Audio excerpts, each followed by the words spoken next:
Bismillahirrahmanirrahim. Assalamualaikum warahmatullahi wabarakatuh. Alhamdulillah wa syukurillah ala nikmatillah. Allahumma salli ala sayyidina Muhammad wa ala ali sayyidina Muhammad. Saudara pendengar Jamaah Taklim Cahaya Salam yang semoga kita semua senantiasa diridhoi Allah Subhanahu wa taala. Dalam mengadili para hambanya, Allah Subhanahu wa taala mengadakan dialog secara langsung. Rasulullah Shallallahu alaihi wasallam bersabda, "Tiada seorang pun dari kamu melainkan diajak berbicara oleh Tuhannya. Tiada seorang perantara yang terdapat di antara dirinya dengan Tuhannya itu." Hadis riwayat Bukhari dan Tirmizi.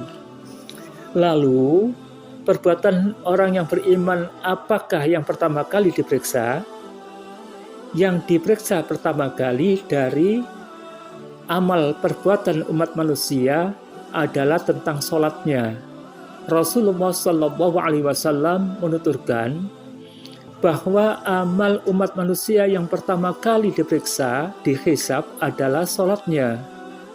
Allah Azza wa Jalla berfirman kepada malaikatnya, "Periksalah sholat hambaku itu, apakah ia menyempurnakan atau mengurangi sholatnya.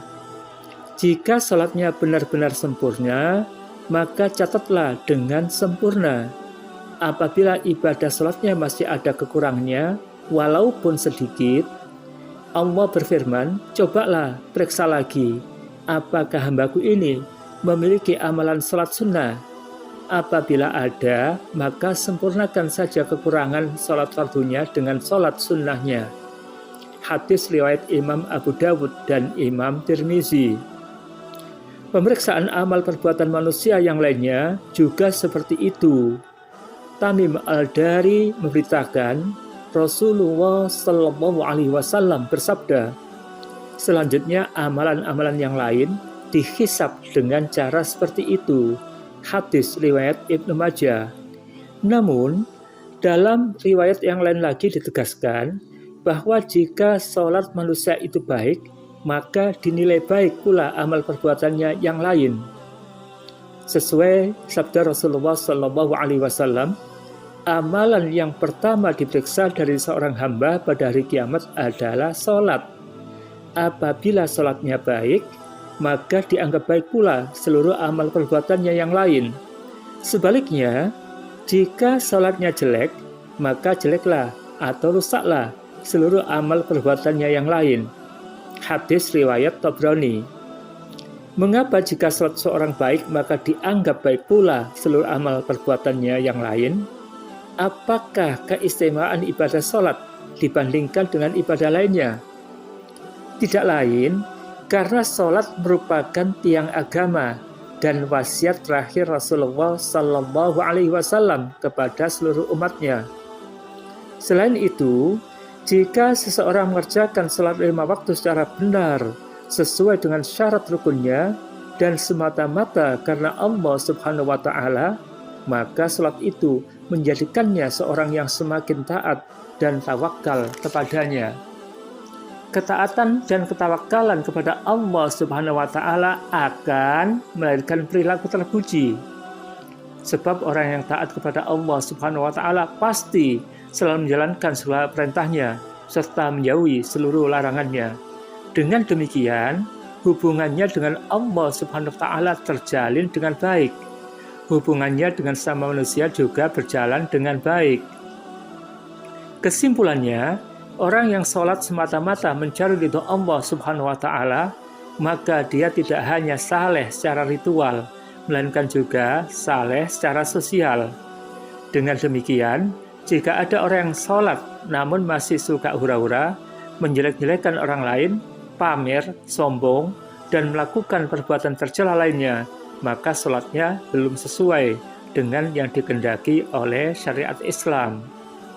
Untuk itu, alangkah baiknya jika kita senantiasa mengoreksi diri sendiri, sudah benarkah niat kita dalam beribadah kepadanya? Jangan sampai ibadah kita sekadar untuk mencari simpati, sebab itu hanya mendatangkan kesenangan sesaat. Selanjutnya, kita sendiri yang akan rugi selamanya. Saudara pendengar Jamaah Taklim Cahaya Salam yang semoga kita semua senantiasa dirahmati Allah Subhanahu wa Ta'ala. Sekalipun Allah Subhanahu wa Ta'ala Maha berkuasa, namun tidak mau bertindak semena-mena. Tidak asal menjatuhkan vonis kepada para hambanya. Dia memberikan kesempatan kepada manusia untuk memberikan kesaksian.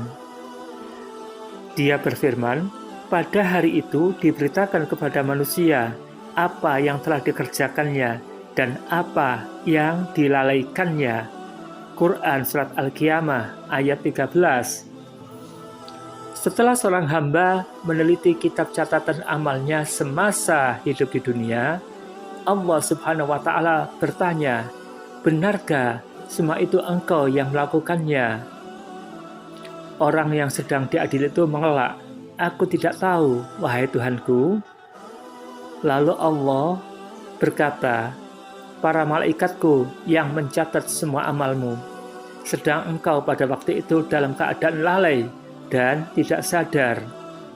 Diterangkan dalam Al-Quran, Yauma yab'asuhumullahu jami'a fayunabbi'uhum bima amilu ahsahullahu wa nasuh wallahu ala kulli syai'in syahid. Pada hari itu mereka semuanya dibangkitkan Allah, lalu diberitakannya kepada mereka apa yang telah mereka kerjakan. Allah menghitungnya, maksudnya menghitung semua amal perbuatan itu.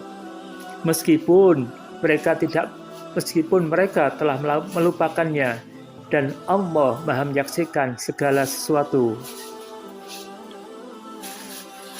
Dalam ayat yang lain, Allah juga berfirman, innahum kanu la yarjuna hisaba wa kadzabu bi ayatina kidzaba wa kulla shay'in aqsainahu kitaba. Dan segala sesuatu telah kami catat dalam suatu kitab, yakni buku catatan amal manusia. Quran Surat An-Naba ayat 27 dan 29. Sesungguhnya para malaikat juru catat itu hamba-hambamu, wahai Tuhanku. Mereka bisa mencatat apa saja yang mereka kehendaki. Komentar orang itu lagi, maksudnya orang yang sedang diadili.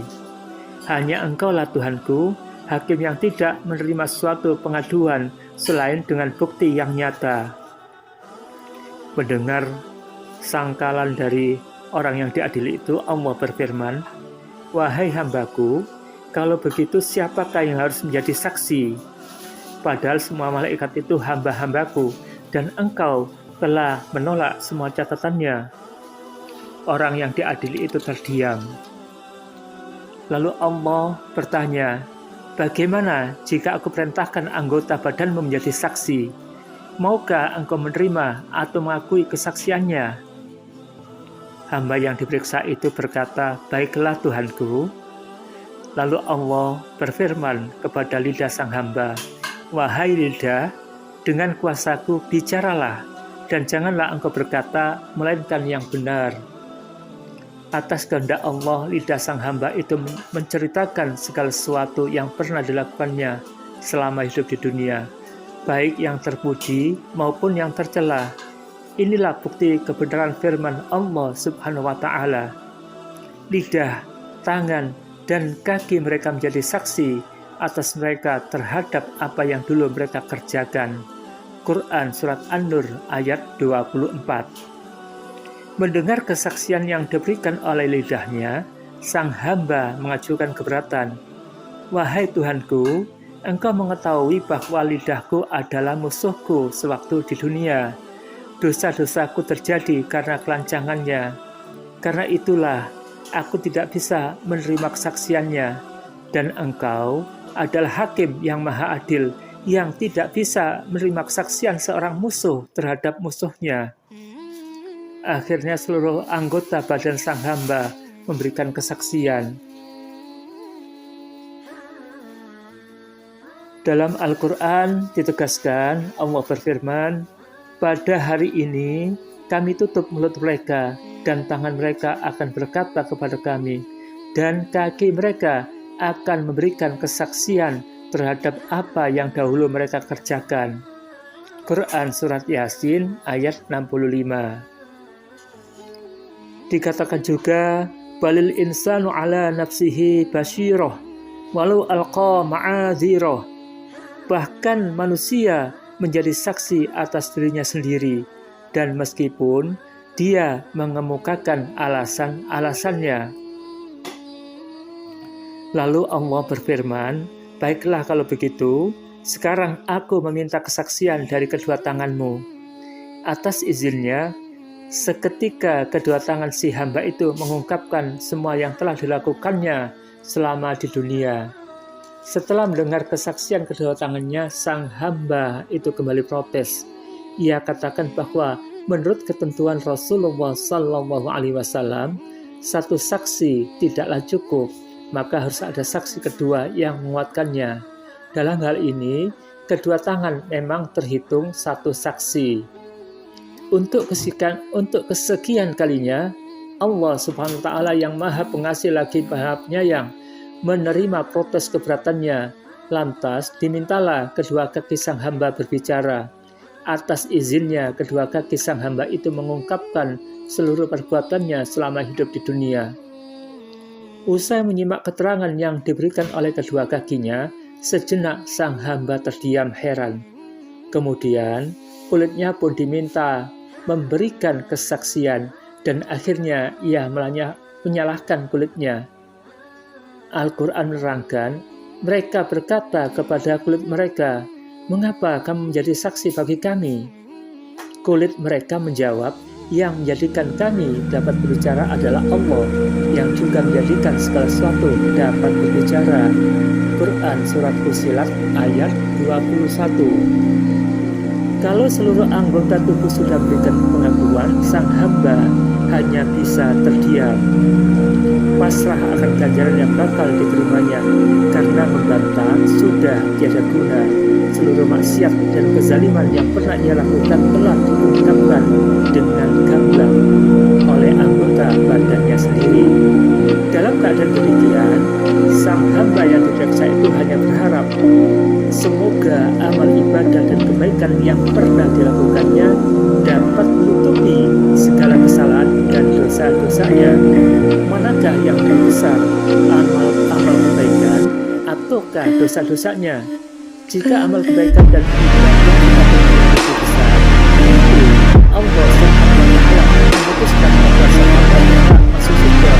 Sebaliknya, apabila dosa-dosanya lebih besar, pasti Allah Subhanahu wa Ta'ala mengatakannya sebagai neraka. Sebagai hadis, Allah Subhanahu wa Ta'ala memberikan kepada para rasulnya. Al-Quran mengabarkan, ingatlah pada hari ketika Allah mengumpulkan para rasul, lalu Dia berkata kepada mereka, apa jawaban kamu menjawab ajakanmu? Mereka, para rasulnya, kami tidak tahu tentang itu. Sesungguhnya Allah yang mengetahui segala yang gaib. Quran ayat 109. Orang-orang yang semasa hidup di dunia melupakan Allah SWT, maka kelak akan dilupakan olehnya begitu saja, tanpa dihisap lebih lanjut, sehingga tertutup baginya kemungkinan masuk surga. Abu Hurairah radhiyallahu anhu mengungkapkan, Nabi Muhammad Rasulullah SAW pernah bersabda bahwa kelak Allah Subhanahu wa Ta'ala berfirman kepada salah seorang hamba, wahai fulan, bukankah aku telah memuliakanmu, menjadikanmu pemimpin, juga menikahkanmu, serta menundukkan untukmu kuda dan unta, lalu membiarkanmu memimpin dan berkuasa? Hamba itu menjawab, benar. Lalu Allah bertanya lagi, apakah engkau dulu meyakini bahwa engkau akan menemuiku? Hamba itu menjawab, tidak. Maka Allah Subhanahu wa Ta'ala berfirman, sungguh sekarang aku melupakanmu, sebagaimana engkau melupakan aku. Kepada hamba yang lain, Allah Subhanahu wa Ta'ala juga bertanya, Wahai fulan, bukankah aku telah memuliakanmu, menjadikanmu pemimpin, juga menikahkanmu, serta mendudukkan untukmu kuda dan unta, lalu membiarkanmu memimpin dan berkuasa? Hamba tersebut menjawab, iya benar. Allah Subhanahu wa Ta'ala bertanya lagi, apakah engkau dulu meyakini bahwa engkau akan menemuiku? Hamba itu menjawab tidak. Maka Allah Subhanahu wa Ta'ala berfirman, sungguh sekarang aku melupakanmu sebagaimana engkau melupakan aku. Kepada hamba yang lain lagi, Allah juga mengajukan pertanyaan yang sama. Sang hamba yang ini menjawab, wahai Tuhanku, aku beriman kepadamu, kepada kitabmu, dan kepada rasul-rasulmu. Aku telah mengerjakan sholat, puasa, dan zakat. Lalu sang hamba ini memuji Allah dengan pujian baik yang ia mampu. Maka Allah Subhanahu wa Ta'ala berfirman, berdirilah engkau di sini, sekarang kami akan mengirimkan saksi kami yang akan memberikan kesaksian kepadamu. Sang hamba tersebut sempat penasaran. Dalam hati ia bertanya, siapakah gerangan yang akan menjadi saksi terhadap dirinya? Saat itu juga terkuncilah mulutnya, lalu dikatakan kepada paha, daging, dan tulang-tulangnya, berbicaralah. Maka semua anggota tubuh sang hamba tersebut menceritakan seluruh amal perbuatannya. Yang demikian itu untuk menghapus alasan dari dirinya sendiri. Dialah orang munafik yang dimurkai Allah Subhanahu wa Ta'ala. Hadis riwayat Muslim. Jadi, yang dimaksud dengan firman Allah Subhanahu wa Ta'ala, berdirilah engkau di sini, adalah agar si hamba mendengarkan kesaksian anggota tubuhnya yang berlainan dengan ucapannya. Sedangkan yang dimaksud dengan untuk menghapus alasan dari dirinya sendiri adalah kesaksian anggota tubuh sang hamba itu membuktikan kemunafikannya. Anas radhiyallahu anhu mengemukakan Rasulullah Shallallahu Alaihi Wasallam bersabda bahwa kelak juga ada anak Adam, seseorang yang sedang diadili seakan-akan seperti anak kambing yang masih kecil. Kemudian Allah Subhanahu wa Ta'ala berfirman kepadanya, aku telah memberimu pelayan dan melimpahkan nikmatku kepadamu. Lalu, apakah yang telah engkau perbuat? Wahai Tuhanku, jawab sang hamba, aku telah mengumpulkan dan mengembangkannya sehingga aku tinggalkan dalam keadaan bertambah banyak. Jawab anak Adam itu. Lalu ia mohon, untuk itu kembalikanlah aku ke dunia. Niscaya aku akan belanjakannya di jalanmu. Allah Subhanahu wa Ta'ala berfirman, perlihatkanlah kepadaku semua yang telah engkau kerjakan. Anak Adam itu, orang yang diperiksa itu maksudnya, tetap memberikan jawaban yang sama. Wahai Tuhanku, aku telah mengumpulkan dan mengembangkannya sehingga aku tinggalkan dalam keadaan bertambah banyak. Untuk itu, kembalikanlah aku ke dunia. Niscaya aku akan belanjakannya di jalanmu. Ternyata dia adalah seorang hamba yang belum pernah berbuat kebaikan sekalipun. Lalu dia diseret ke neraka. Demikianlah saudara, kajian kita pada kali ini. Terima kasih banyak atas perhatiannya. Wallahul muwaffiq ila aqwamit thoriq. Wassalamualaikum warahmatullahi wabarakatuh.